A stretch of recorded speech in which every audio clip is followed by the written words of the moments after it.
Praise the lord. దేవుని పరిశుద్ధ నామానికి మహిమ కలుగును గాక. ప్రియమైన దేవుని బిడ్డలారా, మీ అందరికి కూడా ప్రత్యేకమైన వందనాలు. చాలా సంతోషం. ప్రతిరోజు మరలా దేవుని యొక్క మాటలు ఈ ఉదయకాల సమయంలో మీతో పంచుకోవడానికి దేవుడు నాకు ఇచ్చిన అవకాశాన్ని బట్టి నేను దేవుని ఎంతగానో స్తుతిస్తున్నాను.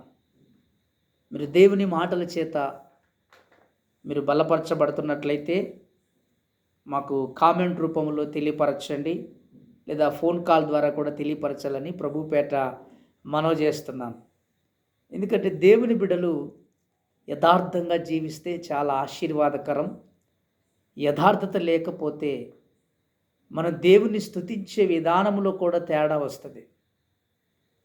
యథార్థవంతులు దేవుని ముఖ దర్శనము చూస్తారట. యథార్థవంతులకు దేవుడు ఏ మేలు చేయక మానడని బైబిల్ సెలవిస్తూ ఉంది. దేవుని స్తోత్రం, హల్లెలూయా. ఖచ్చితంగా దేవుని మాటలు మీరు విని బలపడండి, అనేకులకు తెలియపరచండి. అనేకులకు కూడా దేవుని వాక్యాన్ని షేర్ చేయండి, లైక్ చేయండి, కామెంట్ చేయండి, సబ్స్క్రైబ్ చేయండి. మీ ఫ్రెండ్స్ ద్వారా కూడా మరి దేవుని విషయాలు పంచుకోండి.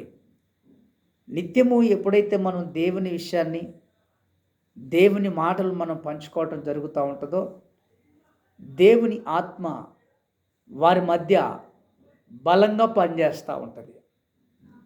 ప్రైజ్ ది లార్డ్, హల్లెలూయా. కనుక దేవుని బిడ్డలారా, యథార్థంగా జీవిస్తాం. ఎందుకంటే మన దేవుడు యథార్థవంతుడు కనుక ఆ దేవుణ్ణి కలిగిన మనలో యథార్థత ఉండాల. ఈరోజు చాలామంది జీవితాల్లో మనం చూస్తే వారిలో యథార్థత ఉండదు, పవిత్రత ఉండదు, పరిశుద్ధత ఉండదు. కానీ ఎక్కడ చూసినా మోసం, అక్రమం, లేకపోతే వ్యతిరేకమైన క్రియలు, వ్యతిరేకమైన మాటలు అలా జరుగుతూ ఉంటాయి. దేవుని స్తోత్రం కలుగును గాక, హల్లెలూయా. కానీ దేవుడు ఈరోజు మనకిస్తున్న వాగ్దానం, ప్రైజ్ ది లార్డ్, హల్లెలూయా. అందును బట్టి దేవుని ఎంతగానో స్తుతిస్తున్నాను. అలాగే దేవుని బిడ్డలారా, ఈరోజు దేవుడు ఈ సమయాన్ని మనకిచ్చాడు. ఈ 2023 సంవత్సరం అంతా కూడా దేవుడు కాచి కాపాడి ఇన్ని సంవత్సరాలు, అన్ని నెలలు కూడా దేవుడు మనల్ని ఎంతగానో మంచి ఆరోగ్యం ఇచ్చాడు. ఇది చివరి రోజు, ఇది పునరుద్ధానపు దినము, ఈ సంవత్సరం లాస్ట్. కనుక ప్రతి ఒక్కరిని ఈరోజు మీ బిడ్డలు కానీ, లేక నీ భర్తను కానీ, నీ భార్యను కానీ ఎటు బయటికి వెళ్ళకోకుండా దేవుడు ఈ సంవత్సరం అంతా మన కాచి కాపాడాడని చెప్పుకుంటూ వాళ్ళని మోటివేషన్ చేసి ఈరోజు దేవుని మందిరానికి మీరు తీసుకెళ్ళండి. దేవునికి ఏమిచ్చినా మనము ఆయన రుణం తీర్చలేం. కానీ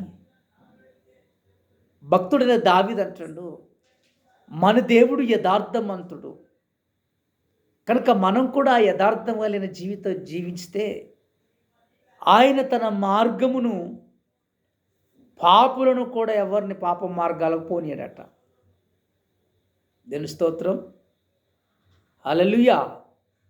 ఆయన మాటలు యథార్థం, ఆయన జీవితం యథార్థం, ఆయన సేవ యథార్థం, ఆయన మరణము యథార్థం, ఆయన యొక్క పుట్టుక కూడా యథార్థమే. స్తోత్రం, హల్లెలూయా. ఈ విషయాన్ని గమనించండి. దేవుడు ఈరోజు మనకిచ్చిన వాగ్దానమును చదువుకుందాం. కీర్తన గ్రంథం 25వ అధ్యాయము, మరియు దావీదు కీర్తన 25వ అధ్యాయము మరి 8వ వచనం. యెహోవా ఉత్తముడును యథార్థవంతుడై ఉన్నాడు, కావున తన మార్గమును గురించి ఆయన పాపులకు ఉపదేశించును. దేవుని స్తోత్రం, హల్లెలూయా. యెహోవా ఉత్తముడును యథార్థవంతుడై ఉన్నాడని దావీదు గారు చెబుతున్న మాట. మీరు చూడండి, దావీదు జీవితంలో కూడా మనం చూస్తే తను ఎంతో దేవునికి విరుద్ధమైన పాపం చేసిన, దావీదు దేవుని సన్నిధిలో యథార్థంగా తన పాపాన్ని ఒప్పుకున్నాడు. అందుకనే దేవుడు అన్నాడు, దావీదు నా హృదయానుసరమైన కుమారుడు అని దేవుడు చెప్పాడు. కనుక ప్రియమైన దేవుని బిడ్డలారా, మనం ఎప్పుడైతే మన జీవితంలో దేవుడు యథార్థవంతుడని మనం నమ్మామో, నమ్మిన మన జీవితంలో కూడా యథార్థత పనిచేయాలి. యథార్థత కనుక పని చేయకపోతే నువ్వు దేవుని స్తుతించేది కూడా అది వ్యర్థమైపోతుంది. అందుకనే దేవుని బిడ్డలలో యథార్థత చాలా ప్రాముఖ్యం. యథార్థంగా మాట్లాడటం, యథార్థంగా ఉండటం, యథార్థంగా జీవించటం. యథార్థంగా జీవిస్తే ఆయన ఏంటట, అటువంటి వ్యక్తులు కూడా యేసుక్రీస్తు యథార్థవంతుడని మనం సువార్త ప్రకటించడానికి అవకాశం ఉంటుంది. ఈరోజు చాలామంది దేవుని గురించి ఎక్కువగా సువార్త ప్రకటించకపోవటానికి గల కారణం ఏంటంటే, ఆ పరిపూర్ణత వీరిలో లేకపోవటం వల్ల ఇతరులకు దేవుని గురించి చెప్పలేకపోతారు.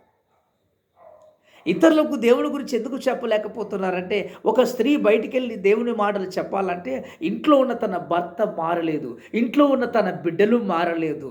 లేకపోతే పురుషుడు బయటికి వెళ్ళి దేవుని మాటలు చెప్పాలంటే తన భార్య మారలేదు, తన బిడ్డలు మారలేదు. కనుక పరిపూర్ణంగా యథార్థంగా వెళ్ళి ఇతరులకు సువార్త ప్రకటించలేడు దేవుని బిడ్డలారా.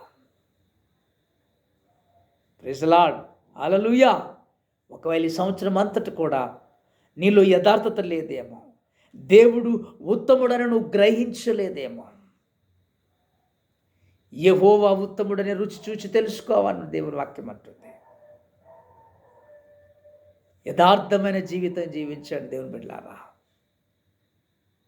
ఉన్న కొద్ది రోజులైనా సరే దేవునికి యథార్థంగా మన జీవితాన్ని మనం సమర్పించుకొని యథార్థంగా జీవిస్తున్నట్లయితే మన జీవితంలో దేవుడు చేసే కార్యాలు చేసుకుంటూ వెళ్ళిపోతూ ఉంటాడు.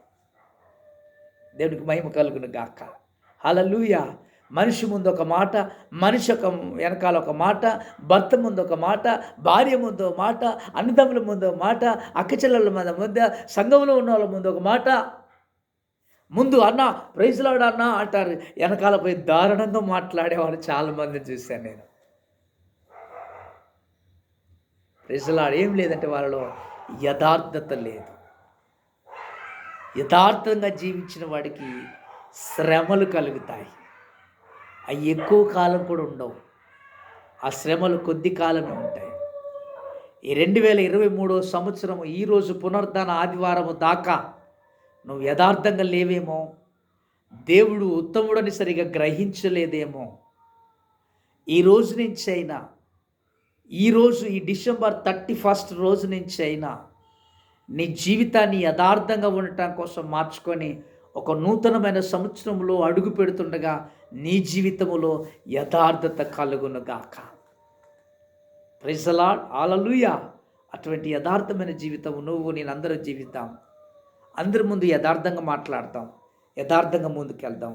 మన దేవుడు ఎవరంట, యెహోవా ఉత్తముడును యథార్థవంతుడై ఉన్నాడు అని దావీదు గారు ఏ రీతిగా సాక్ష్యం ఇస్తున్నాడో, ఆ యథార్థవంతుడే కావున తన మార్గమును గురించి ఆయన పాపులకు ఉపదేశించును. ఇతరుల గురించి మనం మాట్లాడాలంటే మనలో పర్ఫెక్ట్గా యథార్థత ఉండాలి, నమ్మకం ఉండాలి, విశ్వాసం ఉండాలి. అలా ఉన్నప్పుడే మనం ఎవ్వరి గురించి మాట్లాడాలా. నీలో యథార్థత లేనప్పుడు, నీలో దేవుని మీద అపారమైన ప్రేమ లేకపోతే, నీలో యథార్థత ఉన్నప్పుడు ఇతరుల గురించి యథార్థత గురించి మాట్లాడాలి. నీలో యథార్థత లేనప్పుడు ఇతరుల గురించి మాట్లాడటానికి నీకు రైట్స్ లేవు. ప్రార్థన చేయి, చేతనైతే నీకు ఎవరైనా పాపం చేసే వాళ్ళు కనపడరు అనుకో, కానీ యథార్థంగా లేకుండా ఉన్నారనుకో, వారి కోసం ప్రార్థన చేయి వ్యక్తిగతంగా. దేవుని స్తోత్రం కలుగునుగాక. నీ యథార్థతే నిన్ను ఒక దినం కాపాడి దేవుని రాజ్యములో ఆ దేవుడు సింహాసనం పక్కన కూర్చోవడానికి, ఆయన దగ్గర కూర్చోవడానికి నీకు దేవుడు అవకాశం ఇస్తాడు. దేవుని స్తోత్రం, హల్లెలూయా. కనుక ఈ ఉదయకాల సమయంలో ఈ యొక్క సంవత్సరం అంతా దేవుడు కాచి కాపాడి ఆయన కృపలో భద్రపరిచి ఈ సమయాన్ని మనకిచ్చాడు. కనుక ఈ సమయాన్ని కాపాడుకుంటూ ఒకవేళ నువ్వు యథార్థత లేకపోతే నూతన సంవత్సరంలో అడుగు పెడుతుండగా యథార్థత కలిగి జీవిస్తానని ఒక తీర్మానం చేసుకొని ముందుకు అడుగుపెట్టు. దేవుడి మాటలు దీవించునుగాక. చిన్న ప్రార్థన చేసుకుందాం, తల వంచండి. మమ్మల్ని మిక్కిలిగా ప్రేమించిన మా ప్రియ పరలోక తండ్రి, నీ ఘనమైన శ్రేష్టమైన నామును బట్టి నీకు వందనాలు, స్తోత్రము నాయన. నిజముగా భక్తుడైన దావీదు అంటున్నాడు, యెహోవా ఉత్తముడు యథార్థవంతుడై ఉన్నాడు. కనుక మనమందరూ కూడా యథార్థత కలిగి జీవితాన్ని జీవిస్తాం. ఒకవేళ నువ్వు యథార్థంగా ఉండే జనాలు నిన్ను దూషిస్తున్నారేమో, ఆ మాటల ద్వారా కొంతమంది నిన్ను గాయపరుస్తున్నారు, అయినా పర్లేదు, యథార్థంగా జీవించు, దేవుని రాజ్యాన్ని స్వతంత్రించుకో. దేవుడు నిన్ను నీ కుటుంబాన్ని దీవించి ఆశీర్వదించి నీ కృపలో భద్రపరి సాయం చేసిన గాక. Amen, amen, amen. God bless you. దేవుడు మీ అందరిని దీవించును గాక. మీకు ముందుగా నూతన సంవత్సర శుభాకాంక్షలు. ఈ 2023 సంవత్సరం అంతా దేవుడు మరి నన్ను, మా కుటుంబాన్ని, నా సంఘాన్ని, మీ కుటుంబాలు, మీ సంఘాలు, మీ సేవకులను అందరినీ కూడా దేవుడు కాచి కాపాడి, మరి బలహీనతలు మనిషికి సహజంగా వస్తాయి, కానీ ఎటువంటి మరణంలోనికి పోకుండా దేవుడు ఈ సంవత్సరం అంతా కాపాడినందుకు దేవునికి మహిమ కలుగును గాక. నూతనమైన సంవత్సరంలో మంచి మరి ప్రియమైన దేవుని బిడ్డలారా, ఇంకో విషయం కూడా మీకు తెలియపరచాలని ఆశపడుతున్నాను. నూతన సంవత్సరం రోజు అనగా December 31 నైట్ అయిపోయిన తర్వాత 12 తర్వాత సంఘాలలో ఎక్కడ ఏ సంఘాలలో అయితే వాగ్దానం తీసుకుంటున్నావో, వాగ్దానము ఆ రోజు నీకు ఏదొస్తే అది మంచిదైనా చెడ్డదైనా దాన్ని ఎత్తి పట్టుకొని ఆ సంవత్సరం అంతా ప్రార్థించు. ఆ సంవత్సరం ఆ రోజు వచ్చిన వాగ్దానమే నీ జీవితాన్ని క్రియ చేస్తే కాక ఎక్కడెక్కడో పోయి తీసుకుంటే అక్కడ అది వాగ్దానం అనబడదు. ఫస్ట్ సంవత్సరం స్టార్ట్ అయిన రోజే వాగ్దానాలు తీసుకోండి. లేదా నీకు ఇంకా ఆత్మీయుడు అయితే, వాక్య జ్ఞానం ఉన్నట్లయితే ఆ రోజు ఫస్ట్ ఆఫ్ ఆల్ బైబిల్ చదువుకొని దేవుడు నీతో ఏం మాట్లాడుతున్నాడు, ఏ వాగ్దానం ఇవ్వబోతున్నాడు అని దాన్ని తీసుకొని నువ్వు చదువుకొని ముందుకెళ్ళాలని ప్రభుపేట మనం చేస్తున్నాను. God bless you. దేవుడు మీ అందరు దీవించును గాక. ఎవరికైనా ప్రార్థన అవసరాలు ఉన్నట్లయితే మాకు ఫోన్ చేయొచ్చు. మా ఫోన్ నెంబర్ కూడా మరి యూట్యూబ్లో అప్లోడ్ చేస్తున్నాను నేను. ఖచ్చితంగా మీరందరూ కూడా మరి మా కోసం కూడా ప్రేయర్ చేయండి. దేవునికి స్తోత్రం కలుగును గాక. మా కుటుంబం కోసం, నా పరిచర్య కోసం. నా పేరు అందరికీ మీకు ఆల్మోస్ట్ తెలుసు. నా పేరు రమేష్ పాల్. ఖమ్మం రమణగుట్ట ప్రాంతంలో మరి పరిచర్య జరిగిస్తున్నాను. కనుక మా పరిచర్య కోసం కూడా ప్రార్థన చేయండి. ఇప్పటి వరకు ఎందరో బిడ్డలు కూడా మరి మందిర పని కోసం చాలామంది కొంతవరకు సహకరించారు. ప్రకటించిన కొద్ది రోజుల తర్వాత సహకరించిన ప్రతి బిడ్డ కూడా ప్రత్యేకమైన వందనాలు. కనుక గాడ్ బ్లెస్ యూ. దేవుడు మిమ్మల్ని అందరూ దీవించును గాక. ఆమెన్.